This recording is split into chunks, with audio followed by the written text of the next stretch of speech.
আমার নবীর কাছে এসে বলে, ইয়া রাসূলুল্লাহ, আমাদের এলাকায় একটা মেয়ে আছে যিনি নফল রোজা রাখে, নফল নামাজ পড়ে, নফল দান সদকা করে, কিন্তু তার মুখের ভাষার কঠোরতার কারণে প্রতিবেশী খুব কষ্ট পায়। আমার নবী বলে, সে জাহান্নামী, সে জাহান্নামী, সে জাহান্নামী। আবার আরেকজনের ব্যাপারে এসে বলে, ইয়া রাসূলুল্লাহ, আমাদের এলাকায় একটা নারী আছে যে তেমন বেশি নফল রোজা, নফল নামাজ, নফল দান সদকা করতে পারে না, ফরজগুলো মোটামুটি করে, কিন্তু তার মুখের ভাষা এত মিষ্টি, প্রতিবেশী খুব খুশি। নবী বলছেন, সে জান্নাতি, সে জান্নাতি, সে জান্নাতি। আমাদের প্রতিবেশীরা কেমন? পাশের বাসার ছেলে যদি একটু ডাক্তার হচ্ছে মনে হয়, উনি আর ভাত খাইতে পারতেছে না।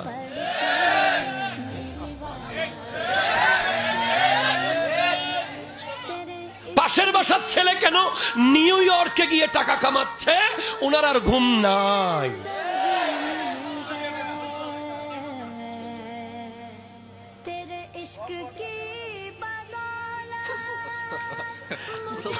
তোরা আমারে কি পাইছো জানি না, আল্লাহ জানে। এটা হলো পৃথিবীর সবচেয়ে বড় ক্যান্সার, যেটাকে বলা হয় হিংসা। এই ক্যান্সারের কোনো ওষুধ, এই ক্যান্সারের ওষুধ একমাত্র জাহান্নাম। জাহান্নামের আগুন ছাড়া এই ক্যান্সারের কোনো ওষুধ নাই। আরে ভাই, আপনার এলাকার ছেলে ডাক্তার হোক, মাস্টার হোক, হুজুর হোক, মুহাদ্দিস হোক, ব্যবসায়ী হোক, শিল্পপতি হোক, সবাই মিল্লা আরো তুলে দেন ভালো করে, তাতে এলাকার সুনাম হবে। ঠিক কিনা জোরে বলেন না? এখন কয় আমার চোখ একটা কানা করে দে, তারপরে হেরে দুইটা কানা করে দে। আছে না নাই? আহা, কোথায় আকাশের তারা সাহাবা। তুমি প্রতিবেশীকে পানি দাও না, আর নবীর সাহাবারা একজন আনসার, একজন মুহাজির, একজন আনসার, একজন মুহাজির, একজন মক্কা থেকে এসেছে আর একজন মদিনার অধিবাসী, যারা কোনোদিন আত্মীয়তা ছিল না, বন্ধুত্ব ছিল না, কেউ কাউকে কোনোদিন দেখে নাই।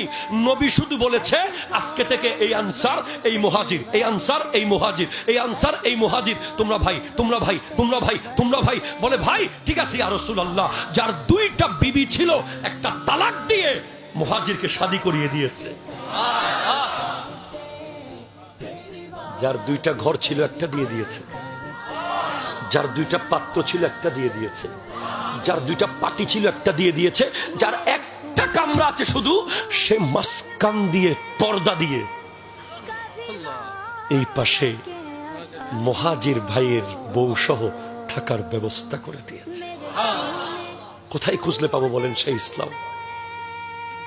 এজন্যই আমার সাহাবা আকাশের তারা।